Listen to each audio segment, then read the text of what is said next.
Welcome to TG five speed news. Vizag వేదికగా India EU business round table సమావేశం అత్యంత ప్రతిష్టాత్మకంగా జరిగింది.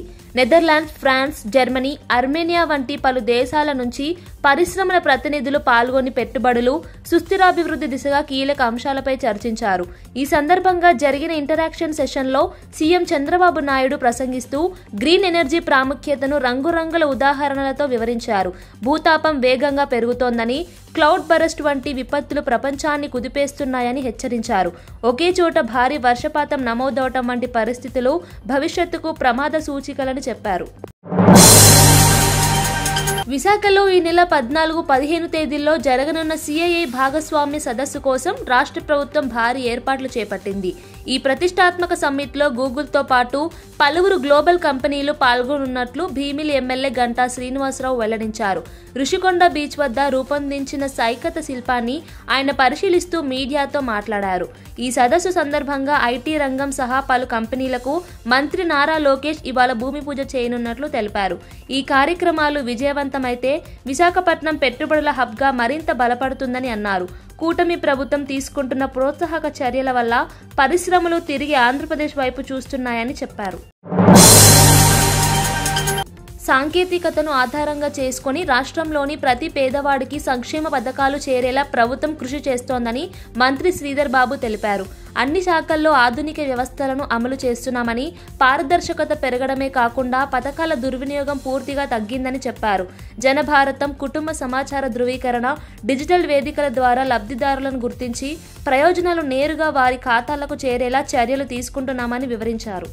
ప్రతి నియోజకవర్గంలో కూడా ఒక పైలట్ గ్రామాన్ని ఎంపిక చేసుకొని దానిలో భాగంగానే మంతని మండలంలో సోమన్పల్లి గ్రామాన్ని ఎంపిక చేసుకొని ఎందుకంటే ఇక్కడ బడుగు వర్గాలకు సంబంధించిన సోదరులు సోదరిమణులు, ప్రత్యేకంగా దళిత వర్గాలకు సంబంధించి, నేతకాని వర్గానికి సంబంధించి, మాదిగ, మాల, బలహీన వర్గాలకు సంబంధించిన మిత్రులు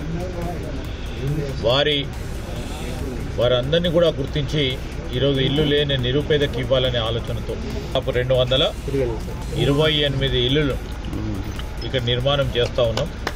ఈరోజు అంతా కంప్యూటరైజ్డ్ పర్మిషన్లు ఉన్నాయి. SLBC టన్నెల్ పనులను ఎంతటి అవాంతరాలు ఎదురైనా పూర్తి చేసి తీరాలని ప్రభుత్వం నిర్ణయించుకున్నదని రోడ్లు, భవనాలు శాఖ మంత్రి కోమటిరెడ్డి వెంకటరెడ్డి తెలిపారు.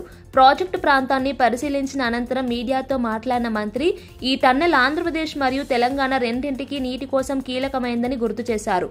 పనుల్లో ఎదురవుతున్న సాంకేతిక, భౌగోళిక సమస్యలు ఉన్నప్పటికీ ఇంజనీరింగ్ బృందాలు రాత్రింబగళ్లు కృషి చేస్తున్నాయని చెప్పారు. మ్యాగ్నెటిక్ సిస్టమ్ ఏ విధంగా సర్వే చేసుకుంటూ మళ్ళీ స్టార్ట్ చేసే ప్రయత్నం చేస్తున్నాం. అది ఒకవేళ స్టార్ట్ అయితే 2 ఇయర్స్లోనే కంప్లీట్ చేస్తే AMRPకి 24 అవర్స్ 2 పంటలు నీళ్ళు వచ్చే విధంగా 30 TMC మనకు అలాటెడ్ వాటర్ అది పూర్తి చేసినట్టయితే తప్పకుండా మాకు 2 పంటల నీళ్ళతో పాటు ఈ ఫ్లోరైడ్ వాటర్, గ్రౌండ్ వాటర్ పెరిగిపోయి లెవెల్స్ పెరిగిపోయి ఫ్లోరైడ్ పెరుగుతుంది. కాబట్టి దాని శాశ్వత పరిష్కారం ఫ్లోరైడ్కు సాగునీరు. మంగళంపేట అటవీ భూముల ఆక్రమణ అంశంపై డిప్యూటీ సీఎం పవన్ కళ్యాణ్ తీవ్ర ఆగ్రహం వ్యక్తం చేశారు. అక్రమంగా ఆక్రమించిన భూభాగాలపై పూర్తి స్థాయి విచారణ జరిగి విజిలెన్స్ రిపోర్టులకు ప్రతిపాదికగా తీసుకుని చర్యలు వేగవంతం చేయాలని సంబంధిత అధికారులను ఆదేశించారు. మాజీ మంత్రి పెద్దిరెడ్డి రామచంద్రారెడ్డి కుటుంబానికి అడవుల్లో వారసత్వ భూములు ఎలా వచ్చాయి అన్న దానిపై స్పష్టత రావాల్సిన అవసరం ఉందని పవన్ స్పష్టం చేశారు.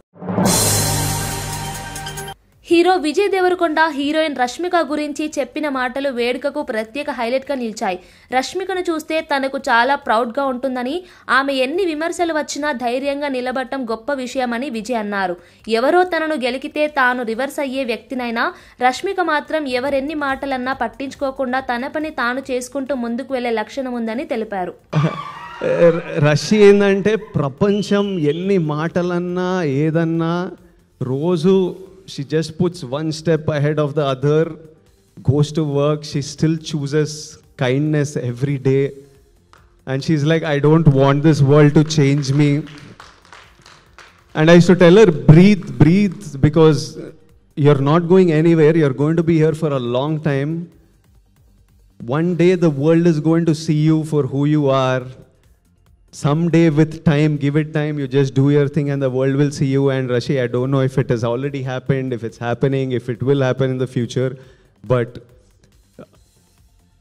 we all should protect who you are and you should always stay who you are in your journey. And you're an amazing, amazing woman. Rashi, I wanted to say that I'm proud that you're standing here with a film that may give strength to others who might need it. Even though while making this film, there were so many moments of lows and highs that you had. And this is not just cinema, this is a purpose. And to everybody out there, to all my young boys and girls out there, దేశ రాజధాని ఢిల్లీలో తెలంగాణ ముఖ్యమంత్రి రేవంత్ రెడ్డి పర్యటన కొనసాగుతోంది. Indo-US strategic forum సమావేశంలో CM పాల్గొని పెట్టుబడులు, technology, innovation రంగాలపై కీలక చర్చలు జరిపారు. ఈ సదస్సుకు గూగుల్, మైక్రోసాఫ్ట్తో పాటు మరో 30 అంతర్జాతీయ సంస్థల ప్రతినిధులు హాజరయ్యారు. ప్రపంచ ప్రముఖ సంస్థలతో కలిసి పనిచేసే అవకాశాలపై ఫోరంలో విస్తృతంగా చర్చించినట్లు సమాచారం. వేములవాడ రాజరాజేశ్వర స్వామి దేవస్థానంలో కొనసాగుతున్న అభివృద్ధి పనులను ప్రభుత్వ విప్ ఆది శ్రీనివాస్ ఆకస్మికంగా తనిఖీ చేశారు.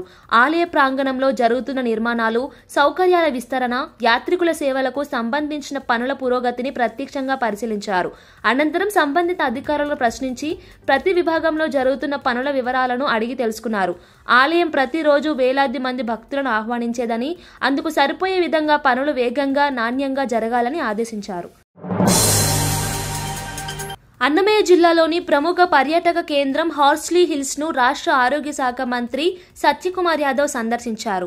ఆంధ్ర ఊటీగా పేరు పొందిన ఈ పర్యాటక ప్రాంతానికి మంత్రి ప్రత్యేకంగా వచ్చి పరిస్థితులను సమీక్షించారు. నిన్న రాత్రి హార్స్లీ హిల్స్ లోని గవర్నర్ బంగ్లాలో ఆయన బస చేశారు. ప్రాంతీయ వాతావరణం, పర్యాటక సదుపాయాలు, భద్రతా ఏర్పాట్లపై అధికారులు ఇచ్చిన నివేదికలను మంత్రి పరిశీలించారు. ఈ సందర్భంగా జిల్లా అధ్యక్షులు సాయి లోకేష్, బీజేపీ మరియు కూటమి నాయకులు, పలువురు కార్యకర్తలు మంత్రిని కలుసుకుని పర్యాటక అభివృద్ధి, ప్రజా సౌకర్యాల విస్తరణపై తమ అభిప్రాయాలను తెలియజేశారు. హార్స్లీ హిల్స్ కు దేశం నలుమూలల నుంచి పర్యాటకులు పెద్ద సంఖ్యలో వస్తారని, అందుకు తగ్గ విధంగా మౌలిక వసతులు మరింత బలోపేతం కావాల్సిన అవసరం ఉందని నాయకులు సూచించారు.